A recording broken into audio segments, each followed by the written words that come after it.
Sup everyone, welcome to another video, and today I have a video for Raiden Shogun. And I've talked about this character a lot, C0, C2, all that stuff, but what I haven't done is show you guys a bunch of team comps that are pretty good for her. I haven't done one of these videos in a long time, so I think we're quite overdue, and I've really sifted through quite a bit of options here for you guys. Truly a spectacular character. You'll see with the demonstrations here that Raiden Shogun really goes through pretty much every single element except cryo. Okay, like cryo is very difficult to make work with electro because physical damage carries just don't work right now. I mean, they work, but they're not really worthwhile to pursue unless you have, like, you know, Razor, Eula, and neither of them really require Raiden. I mean, if you guys really want to force it to happen, it can happen, but like for a character to go with every single elemental typing in meta terms, that's already very impressive. We don't need to force cryo to happen. Okay, let's continue. So this team right here, I'm sure you guys already know, this is Raiden National. This is the bread and butter. This is the true and tested team. It works. It functions as Raiden Shogun, pretty much babysitting these characters. I say that, but they pack a lot of punch. A lot of the damage, especially when your Raiden is at C0, when you play this team, is going to be facilitated by Xingqiu and Xiangling combination, along with Raiden Shogun, right? Raiden Shogun is not like the sole carry of this team. She helped facilitates this team through not only her own damage, but also supercharging the rest of their burst so that you can get that perfect burst rotation every single time, especially for a character such as Xiangling. It takes a lot of burden off of these characters to focus on their energy regens. In fact, there's a case to be made for all three of them to build ER, unless you're running some sort of battery workaround here, which is perfect for Raiden Shogun to fit into this team. It allows Xingqiu and Xiangling to go more damage oriented, oozing out a lot more damage. Very good comp. Everybody should give it a try, especially if you have a Raiden Shogun at C0. Moving on to the next team, this is number 4, I believe. This also is true and tested Raiden Hyper Carry. Now, the conditions for running this team would be that you want Kujusara minimum, I would say C2, and ideally you want her at C6. This character under C6 just feels a little underwhelming. She isn't really the best character for you to mess around with, right? So I'm just saying, right? You've been warned. But this team is incredibly powerful. It gets elevated even more so when Raiden hits C2. Now, of course, a lot of people say you don't need Raiden C2. Yes, of course, this team could be played with a C0 Raiden, C6 Sara, or C2 Sara, but you're going to miss a lot of the oomph, you know, the punching factor, the gut punch factor. The high damage numbers don't really come in. I mean, if you guys consider 100k barely creeping into 200k initial hit with like maybe 20-30k charge attack, yeah, I guess if you guys think that's good damage, then you know, C0, likely you can reach those numbers in Abyss. But once you hit C2 Raiden, you're starting to hit 400,000 initial hit with 50-60k per charge attack, right? And if you get C6 Sara, that can go up to, like, you know, 500k, 600k even with the right buffs in Abyss, with the right artifacts and stat orientations. It can happen, right? That's C2. We don't need to worry about that. This video is most likely going to be viewed by free-to-plays who are running around with C0 Raiden. Moving on to the next one. This one is going to be Raiden Taser. Now, I bet you guys didn't think Raiden Taser was going to make it into the video, or you guys probably think some variation of it. But this team, as you can see, is Raiden, Yai, Kokomi, Kazuha, right? You can mess around here to get another team such as Raiden, Yai, Bennett, and Kazuha, which isn't really a Taser team, but a mixed electro carry team with Raiden and Yamiko kind of both sharing the spotlight. When it comes to electro charge, usually Raiden isn't the first one that comes to mind, and that's not because she's not good at it. It's because there are other decent options. Like, usually electro charge teams are hydro drivers with off-field electro support such as Fischl, Yamiko. Usually these characters are great, in Beidou. So Raiden Shogun isn't really the first option when people want to run this kind of team comp. For the most part, it just feels like it's such a waste. If you can run Raiden Shogun in National, why would you stick her in, you know, like this team where it's quite literally 4 5-star characters? I mean, it's a great team. It works well. You would expect it to, having 4 extremely powerful 5-star characters. But it's just one of those teams that if you want to go mess around with and have fun, it could work. If you don't have Kokomi in this position, instead you can have Xingqiu, Yelan. They all work as well. You just need off-field hydro application, right? So someone like Barbara really won't work here because she just doesn't offer enough off-field hydro application. Then again, you can have Barbara as the driver and have Raiden and Yamiko just play support in the background. Then truly, I mean, you have to be some sort of real Barbara main to force the Electro Archon along with a freaking Fox demi-human deity just to support your Barbara to deal damage. I mean, fine, sure, if you want that, you can make that happen, right? Your call. But this is Raiden Taser.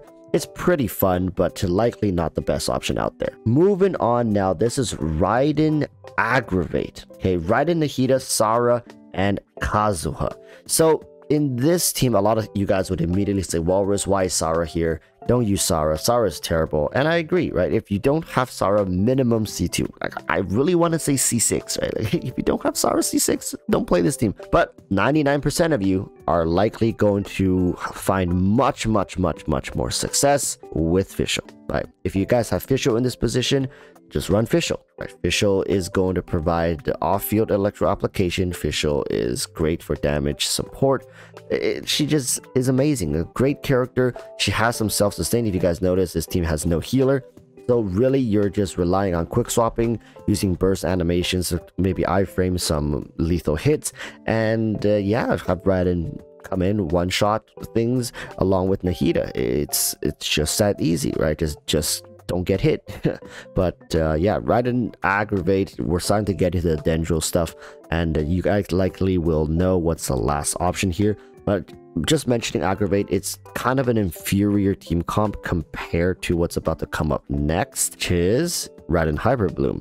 Raiden Hyper Bloom, the key difference, as you guys see, is now we introduce Hydro. Once Hydro is in the picture, things just get a lot crazier. This team also doesn't have a healer, but Xingqiu kind of as a pseudo healer with some damage mitigation.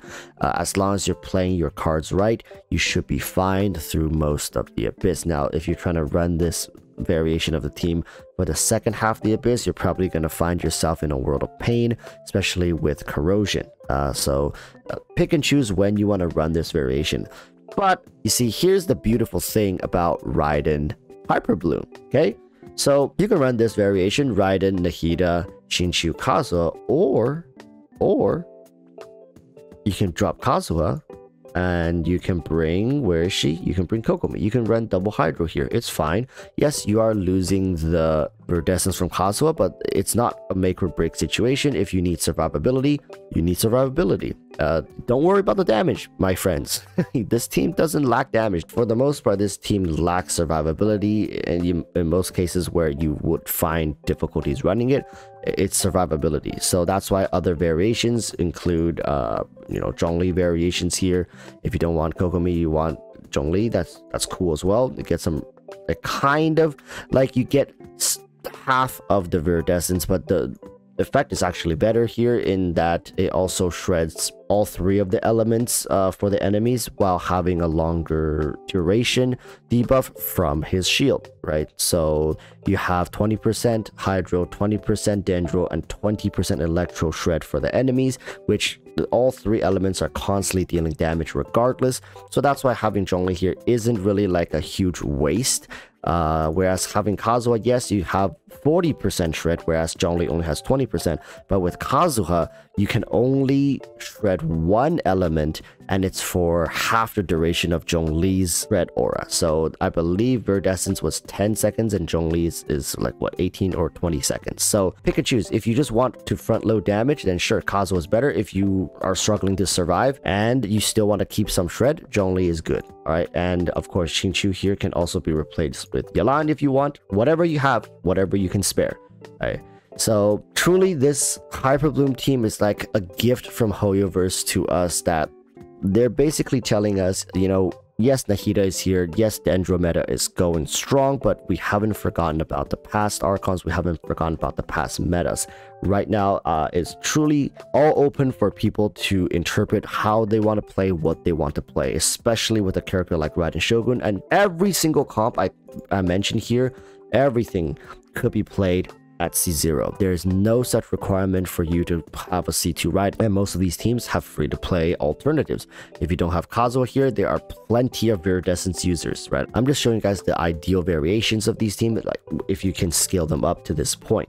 So for this team, if you guys don't have Yamiko, run Fischl. If you guys don't have Kokomi, you can maybe try to run a Mona if she kind of spoofed you at some point, right? These things can all be interchanged here and there, but if you're running Mona, the playstyle changes. Kokomi can truly run an off-field, like no interference playstyle, whereas if you run Mona, likely you're going to have to find ways to run Mona onto the field more often than you would run Kokomi, right? It's just shifting priorities in your team according to what characters you have, because you can't play Mona the way you play Kokomi. It's just going to make your life incredibly miserable. Moving on to these teams, Aggravate is the same. If you don't have Nahida, right? If you're a new player, you're coming across the Zero, it's like, damn it, Walrus, I joined the game after Nahida's banner. Run the Dendro MC. Dendro MC could replace Nahida in this position if you really just like Aggravate, right?